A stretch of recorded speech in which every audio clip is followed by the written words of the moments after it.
Oh, hey folks.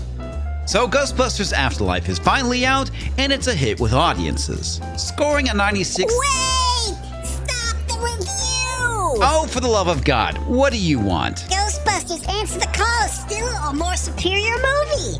It raked in $46 million compared to the measly $44 million that Ghostbusters Afterlife took in.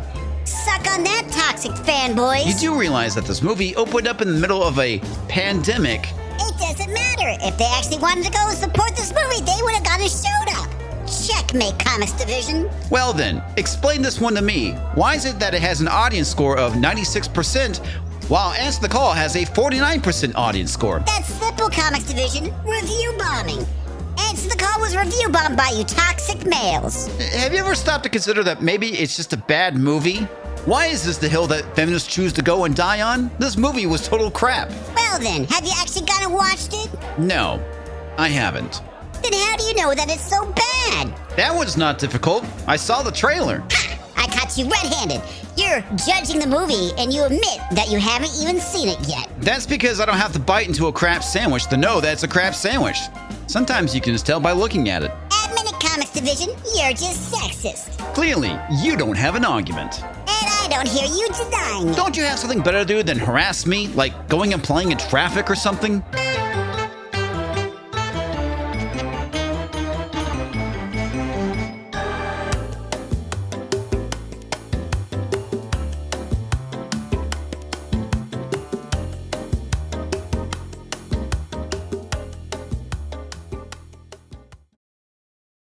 Ghostbusters Afterlife is an anomaly in today's entertainment climate. It actually seeks to go and entertain the audience rather than going and preaching at it. And on top of that, it goes and pays respects to the source material rather than going and deconstructing it. By no means is this a perfect film.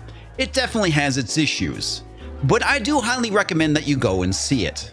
Now, with that out of the way, there be spoilers ahead. Now, there's two criteria of which I'm going to use to go and judge this film. One is that it's a sequel to the previous two Ghostbusters movies, and then its own merit based off of its entertainment value. The original Ghostbusters was lightning in a bottle. This is something you simply just can't go and replicate. Ghostbusters 2, as much as I found it to be an entertaining movie, also fails to live up to expectations, much like Ghostbusters Afterlife. Don't get me wrong, it's a fun and entertaining film, but it has some pretty big shoes to fill. Which it doesn't. Afterlife, for the most part, is a beat-for-beat remake of the original Ghostbusters, just with a different set of window dressing. But the themes are vastly different. The original Ghostbusters is about middle-aged, blue-collared, working-class people. In a nutshell, the original Ghostbusters are basically pest control service. But instead of rats and cockroaches, they're getting rid of ghosts. And with this movie, it's about the newer generation rediscovering the legacy of the past and finding reverence for it. It actually has a lot in common with The Force Awakens, just without all the suck.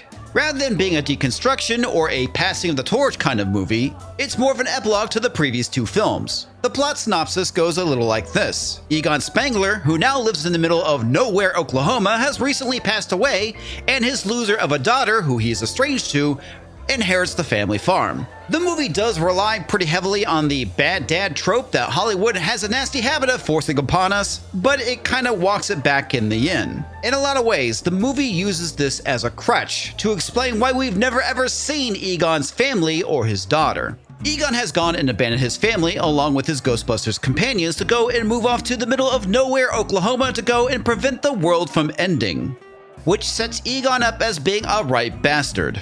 Now, before he moved off, he did warn Ray that the world was going to end, but for some reason, Ray doesn't believe him. You would think just going through this apocalyptic event in New York with Gozer, that maybe Ray would go and believe him. But no, because plot.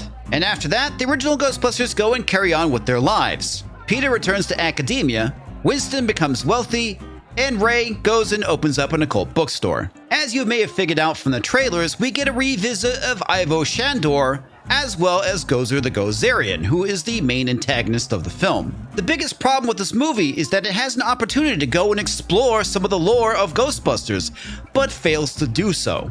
Ivo Shandor is in the movie for a whole 5 seconds before being ripped in half by Gozer the Gozerian. Why? Because reasons, I guess.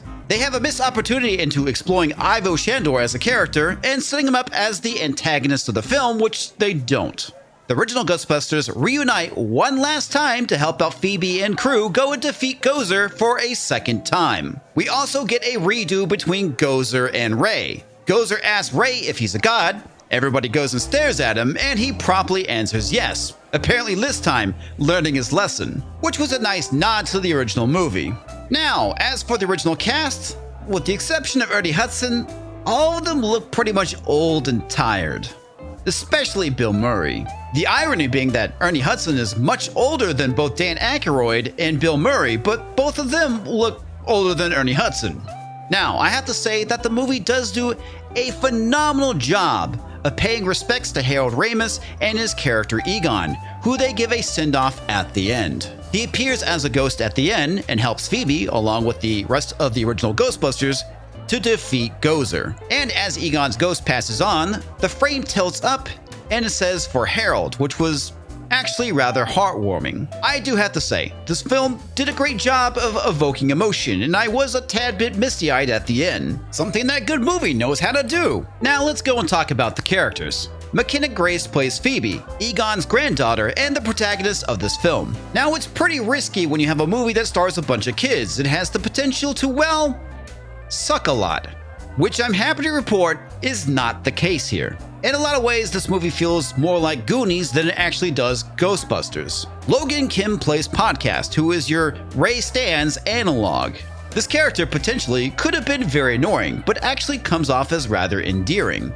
Paul Rudd is pretty much Paul Rudd in this movie, but not too Paul Rudd to be annoying or have it stand out, and Carrie Coon basically plays the mom of the kids. The chemistry and the romance between the two characters actually works, and it doesn't feel forced. The mom is basically a huge screw-up, and the reason why they're at the farm is because they recently just got evicted. She even gets called out by Phoebe as being bad with money, so it's actually refreshing to see a bad mom for a change, not just a bad dad. The two characters that work the least, in my opinion, is Trevor and Lucky. Trevor being played by Finn Wolfhard, and Lucky being played by Celeste O'Connor. The issue with Trevor is, for the most part, he is just as awkward in his own ways as Phoebe, and quite frankly, that doesn't work. It would be nice to have more of a contrast between the characters, one being more cool and the other one being, well, a nerd. And let's be honest here, the only reason why Finn Wolfhard is in this movie is because of Stranger Things and its popularity. He's basically kind of playing the same character from that show. Lucky is there to round out the cast, but unfortunately, she comes off more as just occupying space than anything else. Her character serves as the occasional comic relief and to be a quote-unquote love interest to Trevor, which really doesn't work out, and quite frankly, the two characters don't have that much chemistry between the two of them. It doesn't necessarily take away from the film, but it doesn't necessarily help it either. Overall, I have to say I give this movie a B-. It's definitely a breath of fresh air to see a movie that is not riddled with identity politics and pushing an agenda. This movie is more about being entertaining than anything else. Now, can you find wokeness in it? If you look hard enough, you'll definitely find something there. I can't say whether it's deliberate or not, but this is Hollywood, so who knows. But it's definitely more focused on telling an entertaining story than it is pushing an agenda. Do I recommend going and seeing this movie? Absolutely. The reason why is we need to make sure that we go and support good, fun entertainment rather than bland, woke garbage. I'm looking at you, Disney. You know, when I told you to go play in traffic, I wasn't exactly being serious.